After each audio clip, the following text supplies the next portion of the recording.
మీకు మామూలుగా మొక్కల్లో ట్రాన్స్పిరేషన్ ఒక ప్రాసెస్ ఉంటుంది. ఎగ్జాక్ట్లీ.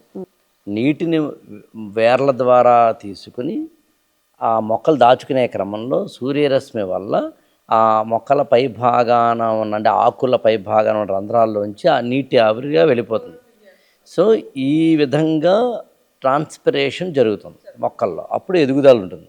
దాంతో పాటుగా బాండింగ్ కూడా ఉంటుందండి. బాండింగ్ ఎడారుల్లో నీళ్లు తక్కువగా ఉన్న చోట ఈ ట్రాన్స్పిరేషన్ జరిగితే మొక్కకి ప్రమాదం. ఎందుకంటే ఉన్నవే తక్కువ, ఆ ఉన్న నీళ్లు మళ్ళీ ఆవిరి అని చెప్పి దళసరి ఆకులతోటి కూడిన బ్రహ్మజముడు లాంటి మొక్కలు రావడానికి కారణం ఏంటి అంటే న్యాచురల్గా నీళ్లు దొరకని చోట నీటిని కాపాడుకునే ప్రయత్నం చేయడం. కానీ అక్కడెక్కడా కూడా ఇది ఎడారి కాబట్టి నేను నేను ఇలాంటి దాంట్లో నేను ఎందుకున్నాను అది అనుకోదండి. కానీ మనిషి అనుకుంటున్నాడు. ఎగ్జాక్ట్లీ. ఎందుకంటే ఎవ్రీథింగ్ నాకు అంత కంఫర్ట్గా ఉండాలి, నాకు ఏం రాకూడదు, బెస్ట్గా ఉండాలి అని అన్నప్పుడు అంత ఎఫర్ట్ ఏ స్థాయిలో పెట్టాలి అనేది ఈ కేవలం హ్యూమన్ స్పీషీస్ అంటే డెవలప్మెంట్ ఎంత జరుగుతున్నా మనిషి తన న్యాచురల్ సైకిల్ని కనుక అర్థం చేసుకుంటే బాగా బతకచ్చు. దాంట్లో ఉండాలి. ఇక ఆయుర్వేదంలో వమనము అని చెప్తారు. అవునండి.